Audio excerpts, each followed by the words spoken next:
and welcome to my kitchen again. So today I was going to show you what I do with a large chunk of meat. So sometimes this can be scary for people to go buy something this big, especially if there's not very many people in their family. I actually do have 2 teenage boys, so this is not a ton of meat for our family.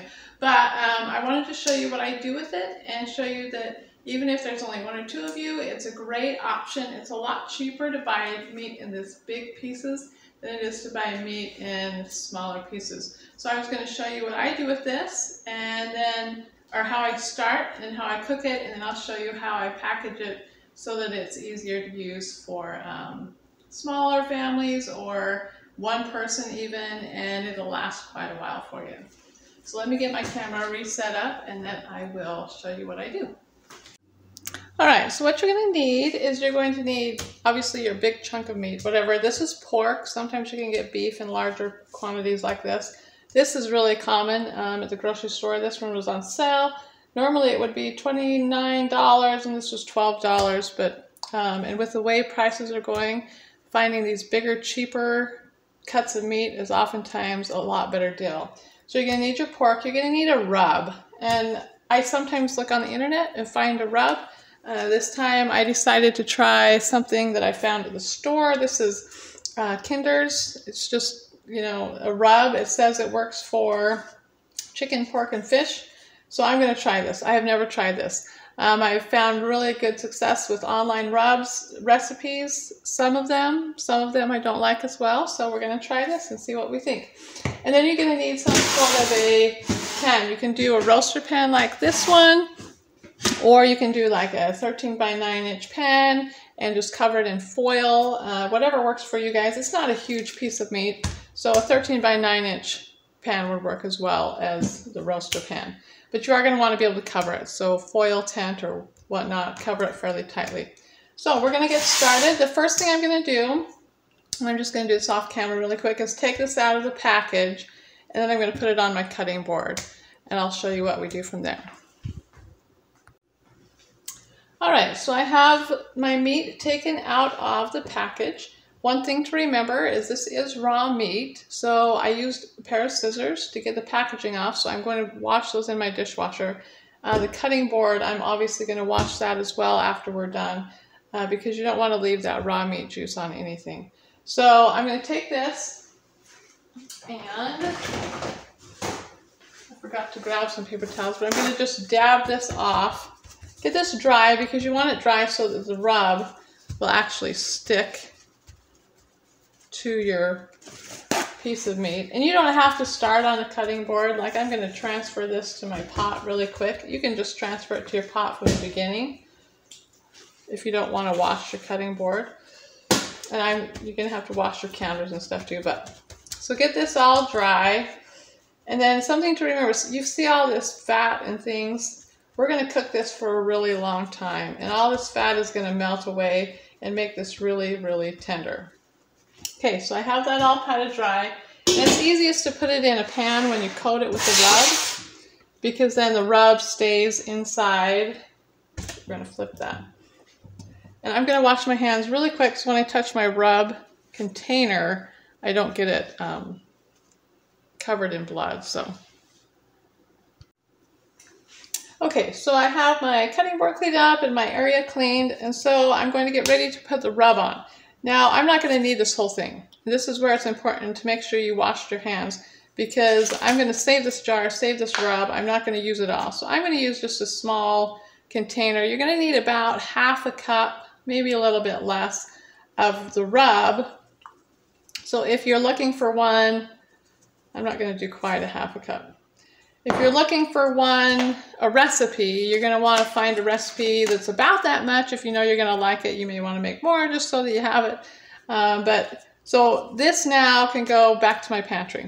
So I'm going to use this, and I'm going to put it all over, and I want to rub it into the meat to flavor the meat. But I put it in a different container because I am going to be obviously going back and forth from the raw meat to my container and back to the raw meat. So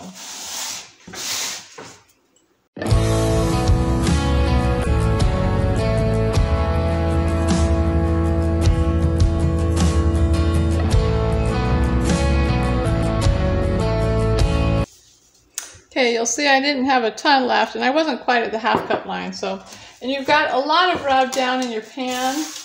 You might want to just, you know, rub that up with the meat, but it's just going to flavor the liquid that comes out. I like to push it towards the middle in case there's any sugar in it. It doesn't burn before it, you know, gets all moist and whatever. Okay, so there's my piece of meat, and I am putting this so that the fat, so obviously this meat always comes with fairly thick cap of fat on it on one side. And so I'm going to put that up so that it goes through the meat and permeates the meat and makes it a little bit more moist. I'm going to run real quick and wash my hands, and then I'll come back. Okay, so I've got my hands washed. So this is a large piece of very fatty meat. You're going to want to cook this for a fairly long time. So this is going to be not a short-term, quick, heat it up hot and fast and cook it. This is going to take about 9 to 12 hours to cook, but you're going to use a really low temperature on your oven. I cook mine at 250 degrees. So you're going to put it in the oven, and if you're going to have a party or something, I would recommend starting about 9 o'clock at night. Put it in the oven and pull it out, you know, 7, 8 in the morning, and then let it cool and then shred it. And I'll show you how I shred it here when this is all done. But so plan on a fair amount of time with something this big and a fairly low temperature. But it's easy to cook. Now it's just the oven. It took about 5 minutes to prep that. So I'm going to put the lid on, and I'm going to put it in the oven. You're going to want it on the lower racks of your oven. So mine is like the second rack up. That's where it cooks at. And again, if you're putting it in a 9 by 13 pan or something like that, you're going to want to tent it with foil. Don't put it in too small a pan though, because if there's any liquid that comes out, it will overflow. So you need something to collect the liquid. But we're going to put this in the oven, 250 degrees, like I said, about 9 to 12 hours. This size, that one's about 9 hours, so somewhere in there. Anyway, I'll see you when it's done. All right, so the pork is done cooking, and it looks great. So now what we do with it is we're going to shred it. So I should get a second bowl here. So you're going to want one bowl for fat and things you don't want, and then you want one bowl for the pork and the things that you do want. So I've let this cool off so it's almost room temperature, so I can use my hands, and it's a lot easier just to use your hands. So I'm just going to peel all the fat off and then start shredding the pork.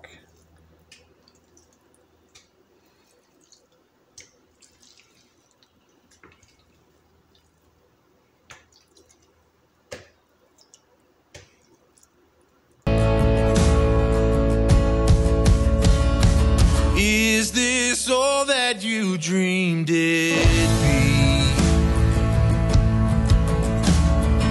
Ending up here, ending up with me. You could have gone anywhere, been anyone. You stole my heart like a thief on the run. Taking chances, but you're taking a chance on me. And now we're building bridges as far as the eye can see. And I never thought I'd find anything close to all that I knew you would be. Ain't it beautiful?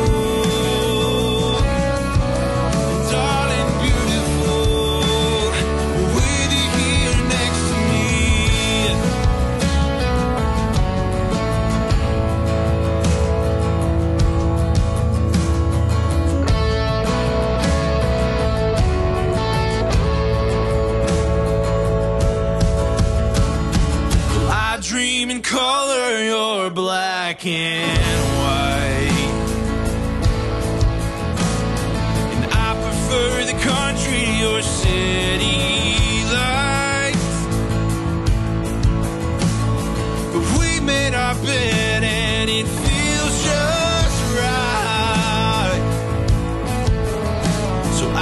lay here with you for the rest of my night. Alright, so as you can see, don't throw this away. This liquid, I may use a little bit of it and put it in the baggies with the meat when I seal them up. But as you'll see, you have a little bit of waste, and there's big bone in there and some fat, and then a big bowl of pork. So at this point in time, this is when I package it. If you were going to do it for a barbecue, you could, put this in a crock pot or a pot and a bunch of barbecue sauce on it, and then call that good. For me, I use it for our family for several meals, so I'm going to show you how I package that if I have enough baggies. So I just use regular baggies. I don't use freezer bags for this particular thing because my family eats it pretty fast. So usually I can get about 4 baggies.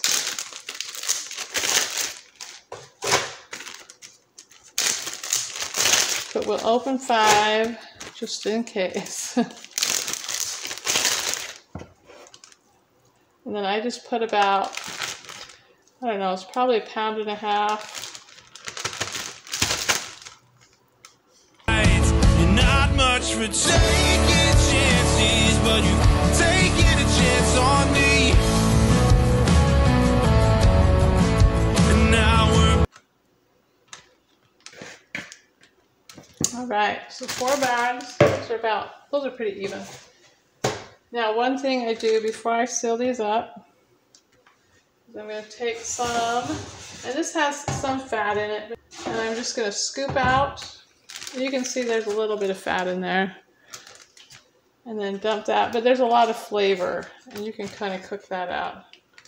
We'll do about 1/2 cup.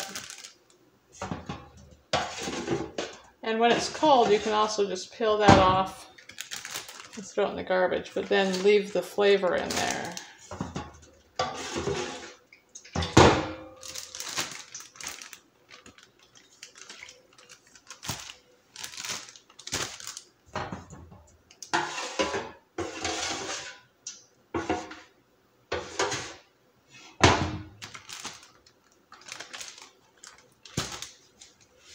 All right. Okay, so if you're messy like me, you'll probably need to kind of wipe down the edge.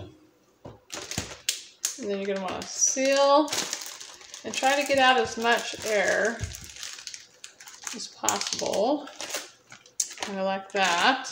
Building bridges as far as the eye can see. And I never thought. All right. And there is 4 bags of pork, and if you need to, you might want to label them. Like I said, these will disappear fast enough at our house that we won't forget what they are. Anyway, a couple of things that we like to do with ours is obviously pulled pork, and then also they make great quesadilla fillings with some cheese and stuff. You can also do like fajitas, a really quick fajita if you've got some tortillas and peppers and onions and all that kind of stuff. Also different kinds of sandwiches, sandwich fillings for cold sandwiches, like kind of like an egg salad sandwich, or like the chicken salad sandwich that I have on a different video. You can actually use the pork instead of the chicken. That would be really good. But there's a lot of options, and you're probably thinking of some yourself. I know I like them with beans as well, like rice and beans and the shredded pork. Anyway, so that is one of the things that I do with those large cuts of meat. It makes them a lot more usable, and as I told you at the very beginning, this roast was about $12 on sale, and so I get 4 meals out of this, so it makes it about $3 a meal for the meat, which is a great savings item for our family. So I hope you enjoyed this video, and I hope to see you on the next one. Thanks.